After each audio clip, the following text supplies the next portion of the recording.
O yan mga boss, ito po yung video kayo nakasunod. O yan na po. O. Mix na po natin lahat yan. O. Yung ating mantika, suka, tubig. Yan po mga boss. Dishwashing liquid. Siyempre. Yan po sa kasili. Yan ang mga boss. Nagay po natin sa lagayan. O. Bote.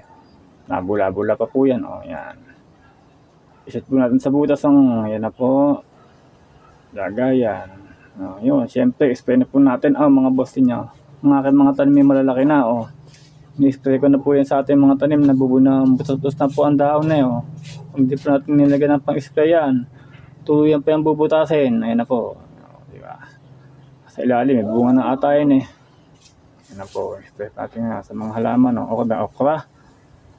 Okra patola sitaw po ang mga nakatanim dyan.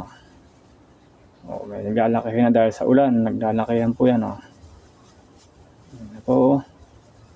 Spray po ng spray, maigi nang matanggal ang mga insekto dyan. Ito ilalim, spray mo Yan na po. Thank you for watching.